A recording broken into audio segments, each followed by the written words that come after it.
El 12 de diciembre del 2022 se presentó el Acuerdo por Chile, que es esta propuesta de los sectores con mayor representación dentro del Congreso Nacional de Chile, es decir, la Cámara de Diputados y el Senado, para resolver la problemática que se planteó con el rechazo del proyecto de constitución que elaboró la Convención Constitucional, que es el requerimiento que se hizo a través del plebiscito donde la ciudadanía se pronunció casi en un 80% por el cambio constitucional. En el podcast anterior habíamos conversado de esta propuesta y habíamos manifestado que iban a haber algunas modificaciones posiblemente en la programación del proceso constituyente, y en este podcast vamos a hablar de la reforma para habilitar el proceso constituyente y qué ha sucedido con la propuesta original. Una pausa y volvemos.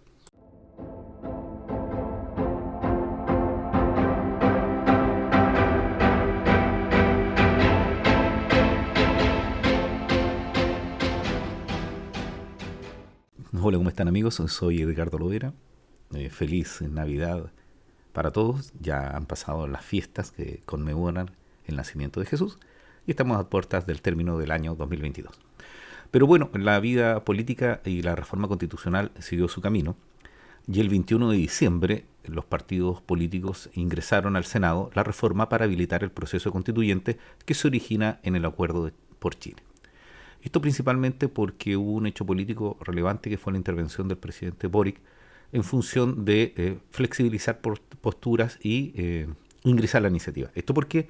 Porque ya habían partidos políticos o representantes de los firmantes que consideraban de que había que reestudiar o transparentar o reducir algunas de las propuestas que se habían hecho en el texto original. ¿Esto por qué?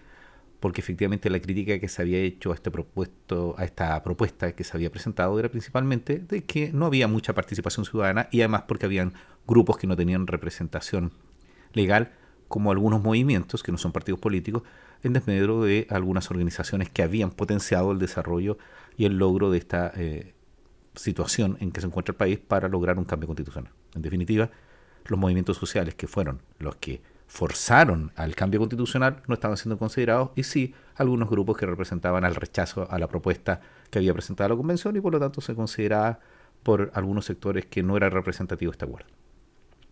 ¿Qué pasa entonces con este proceso constituyente para presentar el proyecto legislativo que tiene que producirse para la modificación constitucional? Bueno, lo principal que hay que saber es que el lunes 26 a las 15 horas, según lo que informa el Senado, se presentó dos proyectos a la Comisión de Constitución para ver la posibilidad de refundir estos proyectos. ¿Por qué? Porque el miércoles 21 de diciembre se presentaron dos proyectos constitucionales, que uno fue presentado por los senadores Álvaro Elizalde, Javier Macaya, Francisco Chaguán y Jaime Quintana e Iván Flores, y otra moción fue presentada por los senadores Juan Ignacio Latorre, Esteban Velázquez, Claudia Pascual, Jimena Rincón y Luciano Cruzcoque. Y esos proyectos se quieren refundir para, en definitiva, lograr una continuidad en el proceso constituyente y producir las modificaciones que tienen que ser aprobadas por el Congreso. ¿Qué significa esto? Que podría suceder que no fueran aprobadas por el Congreso, y hay algunas tensiones respecto a si efectivamente se va a lograr el quórum necesario para las reformas. Entonces es relevante que efectivamente comience el manejo respecto a la votación para que el gobierno y los partidos que están propiciando este acuerdo por Chile no pasen algunos bochornos que han sucedido, y por lo tanto se pierda la votación, como sucedió con las dos nominaciones que han habido a fiscal nacional que no han logrado el quórum necesario para ser aprobado, y que efectivamente preocupa más allá también de las críticas que han habido incluso de algunos firmantes respecto a que no todo estaba dicho en ese acuerdo y habían algunas cosas que podrían ser interpretadas. ¿Pero qué dice la reforma? Bueno, la reforma va a establecer un Consejo Constitucional compuesto por 50 personas que van a ser elegidas por votación popular. ¿Y cómo van a ser elegidas? De acuerdo al sistema electoral aplicable a las circunscripciones senatoriales. Esto quiere decir que el territorio electoral chileno se divide en circunscripciones senatoriales para elegir los representantes del Senado y en circunscripciones de diputados, distritos electorales, para elegir a los parlamentarios. Entonces, esto va a ser referido a las elecciones senatoriales. va a ser un sufragio universal y obligatorio, es decir, va a haber obligatoriedad para votar en este proceso, una cuestión que era muy requerida por la ciudadanía y también por el mundo político, por la baja representación que se estaba teniendo de los órganos electos y las personas que eran elegidas, porque la gente no iba a votar. Y recordaremos que Chile tenía una historia de votaciones obligatorias y se había optado en forma errada, tal vez apresurado, porque no era muy concordante con nuestro componente cultural electoral, el hecho de tener votaciones voluntarias. Entonces vamos a tener un sufragio universal y obligatorio con listas abiertas compuestas por partidos o pactos de partidos que podrán incluir a personas independientes, y con esto se cerró la llave a que existan listas independientes como había sucedido efectivamente en la elección pasada. Va a haber un Consejo Constitucional que se integrará bajo el principio de paridad de entrada y salida, y la elección se realizará el 14 de mayo de 2023 y ya no en abril, como se había indicado en el proyecto original o cuando se presentó la propuesta. ¿Esto por qué? Porque el Servicio Electoral señaló de que técnicamente no podían reunir todos los antecedentes que se requieren para la elección. Eso es principalmente la elaboración del padrón, y consideraban que requerían a lo menos un mes más, y eso es lo que se está otorgando ahora con la modificación de la fecha. Y para que uno anote en su calendario, el 14 de mayo de 2023 va a ser la elección del Consejo Constitucional. Ya no se llama convención, no van a ser convencionales, sino consejeros constitucionales. Este Consejo Constitucional, ¿cómo va a estar compuesto? ¿Y cuáles van a ser sus tareas? Bueno, va a tener un único objetivo, que es discutir y aprobar una propuesta de texto de nueva constitución, disolviéndose una vez cumplida la tarea que es presentar este proyecto. Las normas constitucionales propuestas se van a aprobar por las 3/5 partes de las y los consejeros en ejercicio, sometiendo la propuesta final a una aprobación del Consejo por el mismo quórum.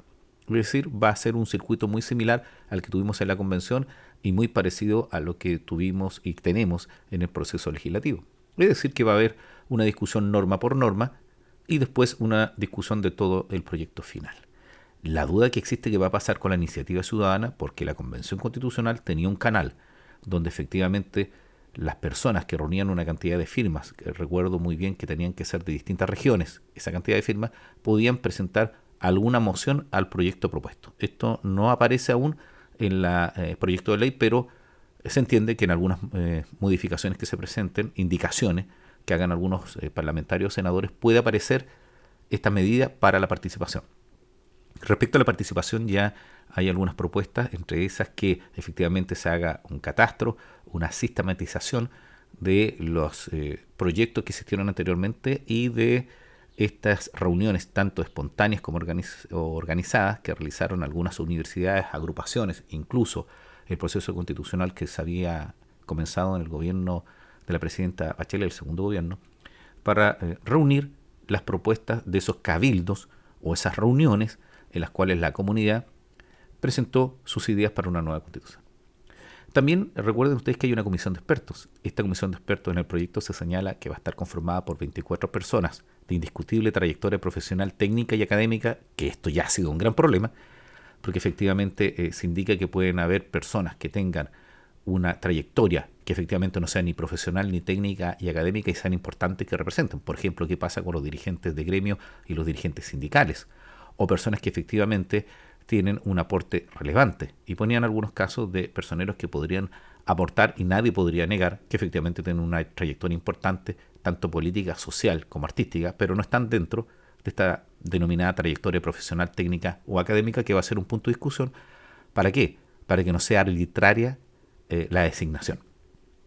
Va a ser una comisión paritaria, esta comisión de expertos, que va a ser elegidos por 12 por la Cámara de Diputados y 12 por el Senado, en proporción a la representación de las distintas fuerzas políticas, y aprobada por 4/7 de los miembros en ejercicio. Y ahí hay una duda, porque cuando se habla de las distintas fuerzas políticas, ¿se habla de qué?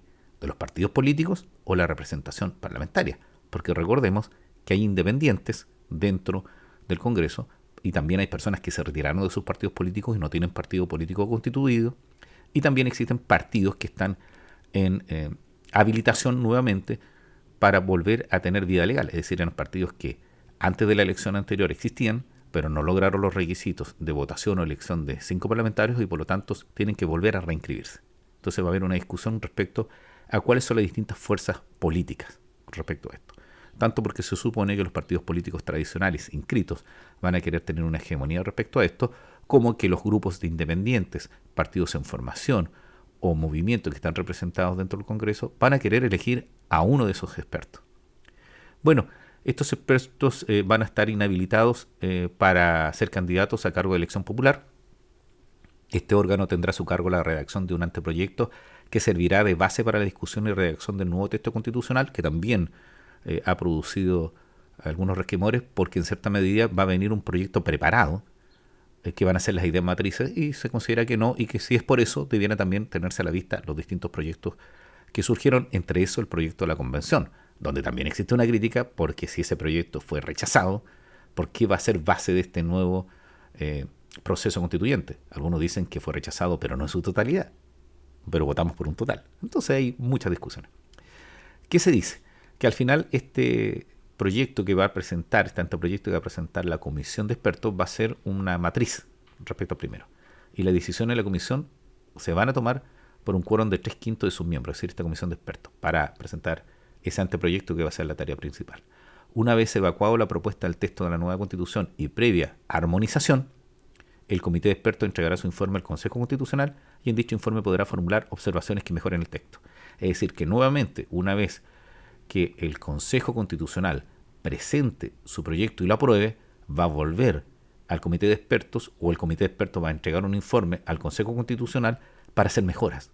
Es decir, que un consejo de 24 personas va a tener casi el mismo poder que la comisión de expertos de 24 personas va a tener casi el mismo poder que el Consejo, no siendo de representación directa, como lo es el Consejo, y la comisión de expertos, que es una designación por parte de partidos políticos. Entonces ahí va a haber una duda con respecto a esto. Y fíjense que también hay otra problemática que se ha planteado, principalmente por el hecho de que este proceso constitucional se va a montar sobre el proceso electoral.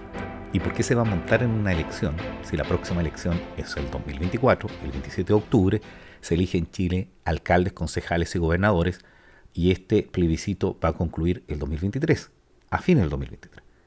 Principalmente, ¿por qué? Porque recuerden ustedes que antes de las elecciones regionales del 2024, que son el 27 de octubre, tienen que haber primarias, tanto primarias de alcalde como de gobernadores, y esas primarias son el 9 de junio. Y por lo tanto, ya vamos a tener candidatos que se van a estar mostrando tanto para ser alcaldes como gobernadores a fines del 2023. Y por lo tanto, esos alcaldes y concejales van a comenzar su campaña durante el año 2023, que es el año donde vamos a estar discutiendo la nueva Constitución, y uno de los temas primordiales es cómo van a participar o cómo van a manifestarse las facultades que tengan los municipios y las regiones, tanto por la descentralización como por la autonomía que se requiere en esa nueva Constitución, y los alcaldes y concejales y gobernadores van a comenzar a hacer campañas viendo qué sucede en la Constitución. Y así también los partidos políticos. Por eso que va a existir una cierta distorsión de este proceso electoral, porque la Constitución, la discusión constitucional, va a también mirar qué sucede con la elección municipal y regional que viene, y los candidatos a alcalde, gobernadores y concejales van a comentar en su campaña si están de acuerdo o no con las propuestas que vayan surgiendo. Esto va a producir una suerte de distracción o politización del proyecto, en función de que va a estar mirando tanto la discusión interna como la discusión externa. Pero es una situación que es evidente, porque la Constitución política, por algo, es una estructura jurídica que regula la vida política de un Estado, y evidentemente la discusión de las elecciones va a influir o no, como lo sucedió en el proceso anterior, en este nuevo proceso. Bueno, va a tener que ser conocido esta propuesta por el Consejo Constitucional, y serán votadas según las reglas siguientes. Se entenderán aprobadas las propuestas de normas si cumplen con el quórum de 3/5 de sus miembros en ejercicio, y por el contrario, las propuestas de normas se entenderán rechazadas cada una por 2/3 de las partes de los miembros en ejercicio. Todas aquellas propuestas que no se encuentren en alguna de las circunstancias anteriores se resolverán mediante una comisión mixta compuesta por 12 personas, entre expertos y consejeros por partes iguales. Y aquí vuelve el problema. Se iguala a los consejeros con los expertos, que conocerán de la controversia y que se resolverá con el voto de 3/5 partes de dicha instancia. No hemos aclarado que ese Consejo Constitucional es una mezcla entre los expertos y los consejeros. ¿Cierto? Que en definitiva va a ser ese Consejo Constitucional, a través de esta figura de la comisión mixta, que es donde se combinarían, el que va a resolver en definitiva estas controversias. ahí se tornaría en mixta. No es que el Consejo Constitucional esté compuesto por expertos y consejeros, sino que el Consejo Constitucional, para resolver algunas controversias, van a tener que formar una comisión mixta donde se van a incorporar los consejeros y los expertos. En caso de no lograr dicho quórum, la comisión experta, dentro del plazo de 5 días, por 3/5 partes de su miembro, presentará una nueva propuesta al Consejo Constitucional para que se conforme las reglas generales. Es decir, va a tener la posibilidad de volverlo. ¿Qué pasa con el Comité Técnico de Admisibilidad? Bueno, va a estar compuesto por 14 personas que son juristas de destacada trayectoria profesional y académica, que van a ser elegidas por el Senado en virtud de una propuesta única que la formulará la Cámara de Diputados y Diputadas. Ambas votaciones deberán contar con 4/7 de los miembros en ejercicio. Esto de los 4/7, de los 3/5, siempre trae a dudas porque vamos a tener que sacar los cálculos, porque pueden haber inhabilidades que afecten a algunos parlamentarios y hagan cambiar esos quórums cuando se tenga que votar esto. Este Comité Técnico de Admisibilidad, el Comité Técnico, que son de estos 14 juristas, va a tener que revisar las normas aprobadas en las distintas instancias que se presenten en la comisión experta o en el Consejo Constitucional a fin de determinar una eventual inadmisibilidad de estas normas cuando sean contrarias a las bases institucionales. Recuerden que la propuesta por Chile trae un rayado de cancha que impide el que puedan aparecer algunas normas que sean contrarias a ellas. Por ejemplo, si hubiera una norma que dijera que la bandera no va a ser un símbolo patrio, que siempre fue una preocupación. Entonces, si apareciera eso, se supone que este Comité Técnico de Admisibilidad diría que no es admisible porque dentro de las bases de la institucionalidad se había acordado que esto no iba a ser tocado. Y ahí también surge para otros temas una discusión. ¿Qué pasa si el Consejo Constitucional determina que efectivamente hay que modificar algo y logra una alta votación? ¿Qué podría suceder? Podrá pronunciarse a requerimiento fundado de 1/5 parte del Consejo Constitucional, el Comité Técnico, o de 2/5 partes de la Comisión de Expertos, siempre el Comité Técnico, es decir, ¿quién va a forzar que se pronuncie? ¿Cierto? 1/5 parte del Consejo Constitucional o 2/5 partes de la Comisión de Expertos. El Comité Técnico resolverá conociendo los antecedentes de derecho, porque son juristas, aplicando las bases constitucionales que están dentro del acuerdo, conforme a la norma de interpretación constitucional. Sus resoluciones se adoptarán dentro de tercero día, ampliándose por 5 días más para incorporar los fundamentos por la mayoría absoluta de sus integrantes y no serán recurribles ante órgano alguno, nacional ni internacional. Ahí van a haber problemas, porque evidentemente esas disposiciones chocan contra algunos tratados internacionales, incluso la misma constitución vigente. En caso de acogerse a la inadmisibilidad, la norma impugnada no podrá incorporarse en el texto constitucional. En caso de que la vulneración consista en la omisión de alguna de las bases institucionales y previo requerimiento, el Comité de Admisibilidad le instruirá a la Comisión Experta en la redacción de una propuesta, la que se deliberará por el Consejo Constitucional conforme a las reglas generales. Y al final vamos a tener una propuesta que va no a decir efectivamente que apruebo o rechazo, sino va a tener una expresión nueva a través del plebiscito, y eso lo vamos a ver más adelante porque se quiso evitar que hubiera un nuevo plebiscito donde se dijera apruebo o rechazo y se buscó una nueva fórmula en cierta medida para redactar el voto y no recordarnos a este proceso con el proceso anterior. ¿Y cuál es esa mención que va a ser el voto? Dice uno de los proyectos presentados que en el plebiscito señalado, voy a leer textual, el electorado dispondrá de una cédula electoral que contendrá la siguiente pregunta. Esta es la pregunta del plebiscito. ¿Está usted a favor o en contra del texto de nueva Constitución? Bajo la cuestión planteada, sigue diciendo el proyecto de ley, habrá 2 rayas horizontales, una al lado de la otra. La primera de ellas tendrá en su parte inferior la expresión a favor y la segunda la expresión en contra, a fin de que el elector pueda marcar su preferencia sobre una de las alternativas. Es decir, que ahora no vamos a tener apruebo ni rechazo, sino vamos a tener la expresión a favor y en contra. Bueno, y esos son los principales aspectos de estos 2 proyectos de ley. En el próximo podcast los vamos a revisar. Acuérdense que se van a refundir y vamos a ver qué críticas existen a este nuevo proyecto constitucional. Soy Edgardo Lovera y los espero en el próximo podcast. Gracias.